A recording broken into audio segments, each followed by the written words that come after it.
Salut et bienvenue dans cette toute nouvelle vidéo, je suis trop contente de te retrouver pour une vidéo bilan. J'avais fait une vidéo bilan pour janvier et février, pas pour le mois de mars et avril parce que grosse flemme tout simplement, j'avais pas envie, les mois de mars et avril n'ont pas été très sympa à vivre, donc je me suis dit que j'allais pas me rajouter quelque chose si j'avais pas envie de le faire. Mais le mois de mai, comme tu t'en doutes et comme tu dois le voir, c'est quand même beaucoup plus sympa et ça s'est beaucoup mieux passé. J'ai retrouvé un peu du poil de la bête, etc. Donc j'avais envie de refaire ces vidéos bilan parce que mine de rien, je trouve que c'est plutôt sympa. Comme toujours, tu as mon post Instagram bilan du mois de mai où je te sors tous mes chiffres, que ce soit mes rentrées d'argent, mes dépenses, mes bénéfices, comment je répartis mes bénéfices dans ma trésorerie, etc. Donc il apparaît juste là. Et je te laisse cliquer sur le lien en barre de description pour aller le voir, il sera disponible le jour même de cette vidéo. Donc voilà, si tu veux vraiment des infos côté finance, c'est le post Instagram que tu dois voir parce que dans cette vidéo, je vais forcément parler un petit peu de mes objectifs chiffrés, mais aussi beaucoup de mes ressentis, de mes projets, de ce qui va se passer par la suite, etc. Donc c'est parti, on commence tout de suite. Tout d'abord, comme ça c'est fait dès le départ, côté chiffre d'affaires, j'ai réalisé 544,50 €. Mon objectif il était de faire 1500 €, comme tous les mois de cette année de 2023, mon objectif est de faire 1500 € par mois. Bon bah évidemment j'en suis loin, j'en suis à 36% et quelques. Mais je suis quand même très contente parce que ce mois-ci, je suis en bénéfice. Ce qui n'était pas le cas de avril, et même je crois que mars, si peut-être, mais je sais plus. Mais en tout cas en avril, j'étais en déficit. Et ce mois-ci, je suis contente parce que même si j'ai fait 61 € de bénéfice, c'est quand même 61 € de bénéfices, donc moi à partir de ce moment là je suis contente, je rentre dans mes frais donc c'est le principal. Alors pourquoi je réussis pas à avoir mon objectif financier? Tout simplement parce que j'ai plus qu'une cliente à ce jour là tout de suite, enfin une cliente et demie, une cliente récurrente et une cliente plus ponctuelle. Forcément avec une seule cliente qui elle aussi connaît des baisses d'activité, enfin c'est pas des baisses d'activité mais disons qu'elle a moins de travail à me confier ces derniers temps, donc du coup forcément ça impacte la rémunération qu'elle me donne. Et du coup mon chiffre d'affaires, puisque tout mon chiffre d'affaires repose sur cette personne. Donc c'est pas très grave, je m'en fais pas trop parce que je sais que ça va revenir assez vite. Enfin franchement, j'ai repris la création de contenu ce mois-ci à raison de 2 posts par semaine sur Studio Hachiko, mon compte d'assistante virtuelle, YouTube Manager, monteuse vidéo, et Couteau Suisse du Web, mon compte un peu plus formatrice du coup. J'ai été hyper régulière, je suis trop contente, j'ai déjà quasiment tous mes posts du mois de juin qui sont programmés, donc ça aussi je suis contente et soulagée, mais bon bref, du coup j'ai vu que ça commence déjà à payer. J'ai déjà 2 appels découvertes et une 3e prise de contact où la personne, on n'a pas fait d'appel découverte, mais en gros elle doit y réfléchir et je lui envoie le devis formel quoi. Donc ça commence à payer, je suis plutôt contente. Rassurée aussi que ça prenne pas trop de temps non plus pour revenir parce que avec le mois d'avril ma trésorerie a pas mal fondu et il m'en reste encore un petit peu mais pas énormément, donc je pourrais pas tenir sur la longueur très longtemps si pas de nouveaux contrats qui arrivent. Donc je suis plutôt contente de ça, et du fait que je sois en bénéfice, et du fait que j'ai de nouveau des demandes clients, etc. Donc c'est rassurant, c'est motivant, ça donne envie de continuer. Je m'étais même demandé si en août j'allais pas, en juillet, août, j'allais pas augmenter la cadence à 3 postes par semaine, et puis finalement je me suis rappelé que c'était l'été, que j'avais pas forcément envie de mettre ce coup de pression là, que pour l'instant 2 postes par semaine ça fonctionne, et puis si vraiment je vois que juillet et août c'est encore trop plat, là j'augmenterai à 3 postes, mais d'un autre côté je me dis les personnes ont moins de temps à consacrer aux réseaux sociaux l'été, ce qui est tout à fait compréhensible, donc bon. Je vois pas pourquoi je me prendrais la tête à faire des posts supplémentaires. Et il y a ma batterie qui clignote, alors je reviens tout de suite. Ça y est, j'ai changé de batterie, mais du coup je sais plus ce que je disais. Ah oui, que du coup je verrai si j'augmenterai ma cadence de publication cet été, mais je pense pas. Mais du coup voilà, ça porte ses fruits, donc c'est déjà quelque chose de plutôt positif. Je suis quand même contente voilà, de ces résultats. C'est pas de nouveaux contrats signés encore, c'est simplement des devis envoyés, c'est des contacts de prix, c'est des opportunités qui se présentent, mais ça veut rien. Enfin, tant que c'est pas signé, il faut pas compter ça comme acquis. Mais en tout cas, ça montre quand même que ce que je fais est pertinent, donc je suis plutôt contente. Du coup de la création de contenu, j'ai repris Instagram sérieusement, et puis j'ai aussi repris un petit peu YouTube avec cette chaîne où j'ai fait 3 vidéos. C'est l'entrepreneuriat est une course, N26 la banque des auto-entrepreneurs, et je sais plus. C'est grave quand même de plus savoir quel contenu on fait. Et ah oui, et Mon cours sur le marketing traditionnel et le marketing digital, quand même la dernière vidéo que j'ai faite, mais bon c'est pas grave, où il y a carrément une ressource gratuite avec qui est un mini cours, un mini lexique du marketing et quelques questions pour commencer à réfléchir à sa stratégie de vente. Donc voilà, c'est 3 vidéos dont je suis très fière. Mon objectif c'était d'en faire une par semaine. Bon, ça s'est pas passé comme ça, c'est pas grave, j'ai quand même produit des choses donc je suis contente. Et ce mois-ci j'ai toujours le même objectif de faire une vidéo par semaine. Les sujets sont déjà posés, j'ai déjà commencé à travailler un petit peu sur les scripts, mais j'ai pas fini, en sachant que du coup cette vidéo là ce sera pour cette semaine. Après j'ai 2 vidéos sur Notion qui arrivent, et après je sais plus ce que j'ai prévu, mais des choses intéressantes je l'espère pour toi. Et du coup voilà, YouTube j'essaie d'être régulière, mais vu que c'est pas non plus ma priorité numéro 1, puisque c'est pas là où se trouvent pour l'instant mes clients, ça reste quand même sympa de développer YouTube parce que ça reste aussi mon métier, hein. Je suis YouTube manager donc faut quand même que je travaille ma vitrine. Après comme on dit, les cordonniers sont les plus mal chaussés, donc c'est clair que c'est pas forcément avec mes résultats à moi pour l'instant qui augmentent doucement que je vais pouvoir promouvoir mon offre, mais ma cliente a de très bons résultats donc c'est déjà bien utile et en plus elle m'a fait un super témoignage donc ça va pouvoir m'aider à parler plus facilement de mes offres en story, chose que je n'arrive pas encore à faire mais c'est un axe d'amélioration de ce mois-ci. Bref, donc côté YouTube, voilà, j'ai pas réussi à faire tout ce que je voulais, mais je me suis quand même lancée, donc là encore je suis contente. Je pars du principe qu'il vaut mieux fait que parfait, il vaut mieux 1 que 0, enfin toutes ces expressions-là où c'est mieux de se mettre en action, quitte à pas réussir à tout faire, mais au moins à faire les choses, à faire un minimum de choses, et des choses dont tu es fière. Côté pro, c'est à peu près tout. Ah si, autre chose, je suis trop contente, mais c'était le 29, si je regarde en bas c'est parce que j'ai mes notes. Ouais, le 29 mai, j'ai fait mon tout premier atelier en live sur justement le thème de YouTube, à la découverte de YouTube, où j'ai expliqué son fonctionnement, son algorithme, comment être visible, comment bien référencer ses vidéos, etc. Et j'ai fait ça dans la Hive Agency de Lucie Chambert, qui est en fait une agence d'assistantes virtuelles. Et Lucie m'a demandé voilà, de former ses assistantes à YouTube pour qu'elles puissent aider leurs clients à développer leur présence sur cette plateforme sociale. Et c'était une première pour moi de faire ça en live. J'avais déjà donné cet atelier dans une formation de social media manager, mais je l'avais préenregistré, donc j'avais pas les élèves en face de moi, j'avais pas leur retour directement, j'avais pas le stress du live et de ma présentation aussi. Donc je suis très contente de comment ça s'est passé.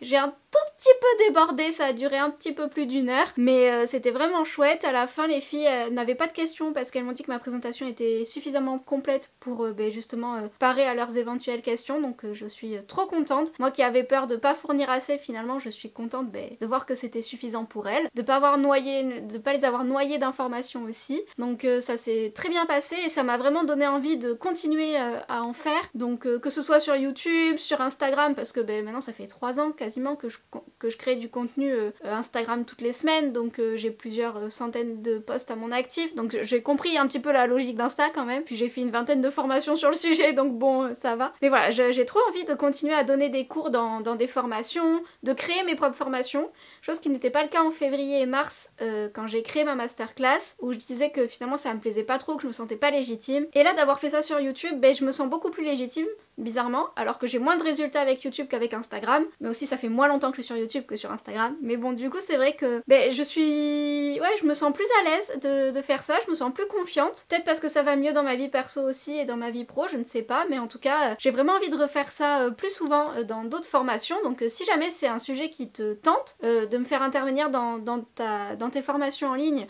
auprès de tes élèves, que ce soit sur YouTube, sur Instagram, sur la création de contenu, sur le branding, etc. Enfin, n'hésite pas à me contacter par message. Je te mets en barre de description le lien vers mes services et tu verras, il y a un petit encart e-learning où je donne toutes mes modalités, etc.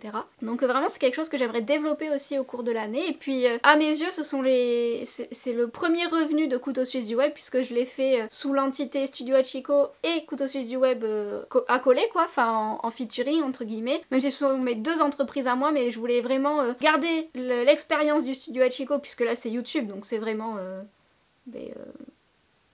ma spécialité en tant que studio Hachiko, en tant qu'assistante virtuelle, mais aussi intégrer le branding de Couteau Suisse du Web, puisque c'est avec Couteau Suisse du Web que je veux former et que je veux me faire connaître en tant que formatrice, même si c'est bizarre pour moi encore de dire que je suis formatrice, mais voilà, donc j'ai fait un mix des 2 identités, et pour moi j'ai quand même comptabilisé ça comme une vente auprès de Couteau Suisse du Web. Donc mon objectif annuel c'est de faire 5000 € avec Couteau Suisse du Web, et pour l'instant j'en suis à 200, mais je suis contente quand même parce que c'est le début de quelque chose, et puis si j'arrive pas à faire mes 5000 € sur l'année, et ben c'est pas grave, au moins j'aurai débuté et je suis sûre que tout ça, ça va amener d'autres choses et que je vais réussir à faire d'autres ateliers. En tout cas, j'en ai très envie, donc je vais essayer de pousser un petit peu la com dessus aussi pour intéresser d'autres personnes sur ce sujet. Et ça c'est, voilà, c'était la deuxième grosse bonne nouvelle côté professionnel du mois de mai. Mais c'est vrai que ce mois de mai, il est particulier pour moi, surtout d'un point de vue personnel, où je me suis épanouie beaucoup plus. J'ai retrouvé un peu de sens à ma vie, faut pas que je me mette à pleurer maintenant, mais il y a un objectif que j'ai réalisé ce mois-ci. Je suis chrétienne et en fait dans ma vie spirituelle entre guillemets, je me suis beaucoup plus impliquée, donc je me suis rapprochée de Dieu et moi ça m'a fait énormément de bien. Et je voulais depuis des années m'inscrire en tant que volontaire auprès de mon organisation religieuse pour aller construire dans toute la France des lieux de culte, aider en tout cas, même si j'y connais rien en tant que volontaire, sur ces chantiers là. J'avais fait un premier chantier le mois dernier où j'ai aidé à réparer un parking d'un lieu de culte et je m'étais éclatée, je m'étais sentie à ma place et c'était vraiment génial. Et du coup je me suis dit bon maintenant faut que j'arrête d'attendre, ça fait déjà des années que j'y pense. Cette première expérience m'a confirmé que c'était là où je devais être. Du coup j'ai officialisé tout ça, je me suis inscrite auprès de l'organisation, j'ai envoyé mon dossier et tout, et donc j'ai été officiellement inscrite en tant que volontaire le 26 mai et depuis je suis sur un nuage. Faut pas que je me mette à pleurer, mais vraiment ça me prend au cœur parce que je me sens vraiment à ma place du fait de me mettre à disposition de Dieu du coup. Et en même temps j'abandonne pas mon entreprise parce que j'ai la chance en tant qu'entrepreneur de pouvoir travailler d'où je veux à partir du moment où j'ai une connexion internet. Donc mon entreprise elle est là, elle va m'aider à concrétiser encore plus ce projet de volontaire parce que idéalement ce serait de travailler à 20% pour mon entreprise et d'être 80% volontaire sur les chantiers parce que c'est vraiment ce qui me fait vibrer quoi, encore plus que mon entreprise. Mais il faut de l'argent, on va pas se mentir, et la façon la plus simple pour moi c'est de développer mon entreprise et puis ça me fait kiffer toujours autant hein. Je veux pas l'abandonner non plus, je veux pas abandonner mes projets d'entreprise, de développement etc. parce que c'est aussi ce qui me fait vibrer, c'est vraiment ces deux choses là qui se complètent et qui matchent ensemble et qui me permettent d'être épanouie et à ma juste place. Donc côté perso ça a été mouvementé, enfin voilà, c'était depuis vendredi dernier que j'ai appris que c'était officiel et que ça y est j'étais inscrite, je suis sur mon nuage et je ressens une sérénité de fou et du coup j'ai hâte, je sais pas quand est-ce que ce sera le premier chantier où ils auront besoin de moi, si c'est à côté de chez moi ou si c'est à l'autre bout de la France, je m'en fiche, mais en tout cas j'ai trop hâte d'y aller, même si je sais pas quand c'est, mais c'est pas grave, mais au moins je me dis dans ma tête ça y est c'est fait, ça fait presque 10 ans que j'y pense, depuis que j'ai 16, 17, 15-16 ans, que je me dis un jour je m'inscrirai et un jour j'irai faire les chantiers en tant que bénévole parce que bricoler, construire, participer à quelque chose de plus grand que soi c'est juste génial et ça y est c'est fait quoi. Mais faut pas que j'en parle trop parce qu'après je vais me mettre à pleurer et tout, je me suis maquillée, c'est pas pour que ça coule. Mais voilà, c'est ce qui a fait que ce mois de mai est à mon sens merveilleux. Vraiment génial, enfin je me suis sentie accomplie quoi, donc c'est génial. Et le mois prochain du coup je sais pas exactement où j'en serai puisque j'ai dit que j'étais disponible à partir du 18 juin pour aller sur les chantiers si besoin. Il y a un autre projet qui va peut-être me prendre tout l'été, c'est encore en réflexion, et qui sert autant mon entreprise que mon projet de construction, enfin de bénévolat plutôt. C'est le fait que mon grand-père m'a proposé de me donner sa caravane. C'est une caravane pliante de 87. Bon, elle est un petit peu à rénover, pas tant que ça. Mon grand-père est quelqu'un qui prend très soin de ses affaires, il a toujours mis sa caravane à l'abri, etc. Donc elle a pas d'humidité, elle a pas d'infiltration, elle est quand même assez saine pour son âge. C'est surtout du réaménagement et de la déco à faire, et un petit peu de travail sur la façade extérieure. Je suis en pleine réflexion sur si je prends sa caravane ou si je l'aide à la mettre en vente, parce que si je la rénove j'ai deux options, soit je la garde pour m'en servir lorsque je devrais aller sur un chantier, je dis n'importe quoi, dans le nord ou même à 2 heures de chez moi, c'est plus pratique pour moi d'amener ma caravane là-bas et d'aller dormir dans ma caravane, donc ce serait trop génial. Moi qui ai toujours rêvé d'aménager un van, d'avoir un van ou un fourgon aménagé ou même un camping-car, enfin vraiment une caravane ça me va aussi, c'était pas une option que j'avais en tête à la base, mais quand j'ai vu le prix d'une caravane d'occasion je me suis dit que c'était quand même une bonne opportunité. Ou deuxième option, je la rénove et je la revends parce que c'est juste ultra intéressant, et puis je sais pas, c'est quelque chose qui m'a toujours intéressé de faire quelque chose de mes mains, et même si j'y connais rien, on a la chance aujourd'hui de vivre dans l'ère d'internet où on peut avoir accès à énormément d'informations, à énormément de gens qui ont une expertise expertise. Et du coup ben voilà, cet été il y a de grandes chances, c'est pas encore acté parce que je dois quand même chiffrer le maximum possible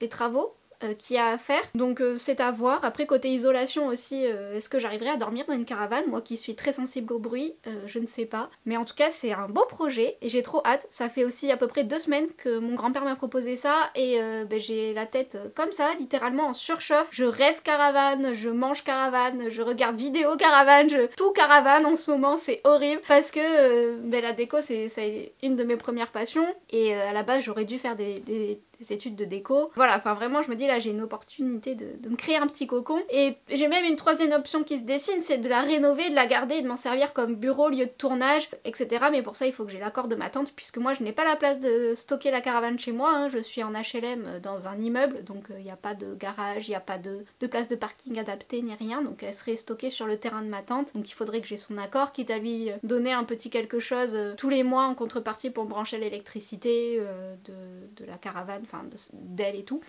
Mais voilà, j'ai ces 3 options là, mais faut quand même que je chiffre le budget travaux pour être sûre de rentrer dans mes frais. Bref, il y a plein de choses qui se profilent. Le mois de juin, j'ai pas de projet en particulier pour le mois de juin, à part celui de la caravane à me décider et à potentiellement le commencer. Je vais continuer la création de contenu sur ce rythme de 2 posts par semaine sur mes 2 comptes Instagram. Je vais essayer de faire une vidéo par semaine sur cette chaîne là. D'un point de vue objectif, j'en ai pas beaucoup plus. Après si c'est de prêcher 30 heures dans le mois parce que, enfin pour vous prêcher ça va peut-être pas vous parler, mais prêcher c'est simplement aller à la rencontre de personnes pour parler de ma foi, pour leur proposer, enfin pour parler de Dieu, leur proposer s'ils le souhaitent une étude de la Bible. Et du coup je me suis fixé l'objectif de faire ça 30 heures dans le mois, donc j'ai trop hâte, c'est ce qui me rend aussi tellement heureuse et tellement plus sereine, enfin c'est un truc de fou.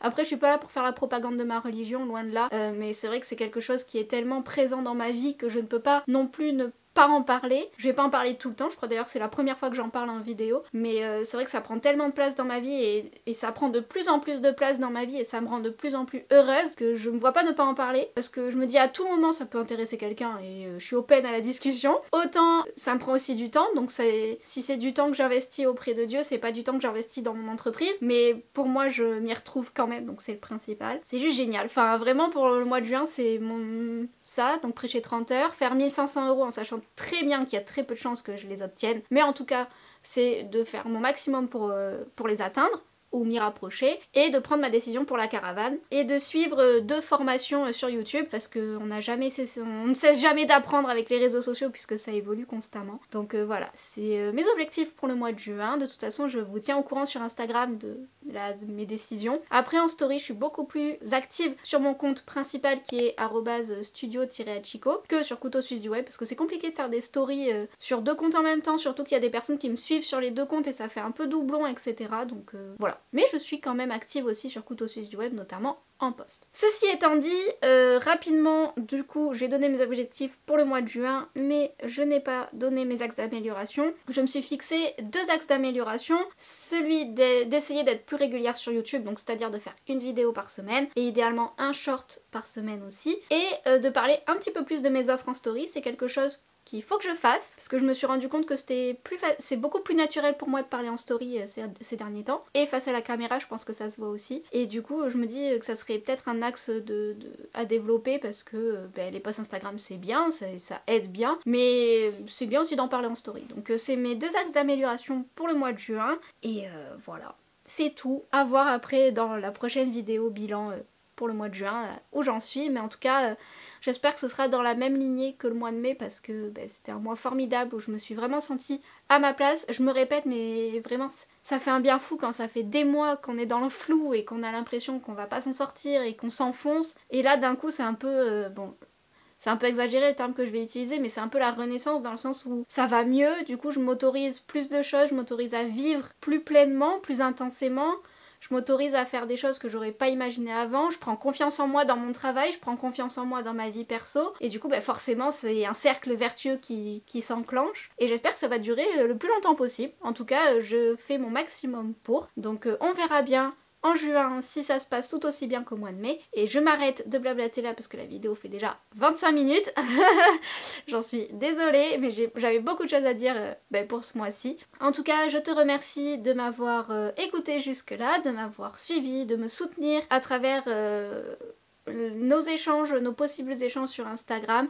Sache que, encore une fois, je suis ouverte à toute discussion, que ce soit pro, perso, spirituel. Mes DM sont ouverts, j'adore échanger, j'adore parler de tout et de rien et de n'importe quoi, et même si on se connaît pas, et au contraire, apprenons à nous connaître. Voilà, je m'arrête là, je te dis encore une fois merci pour le temps accordé et pour ces 20 minutes passées ensemble, et à bientôt dans une prochaine vidéo. Bye!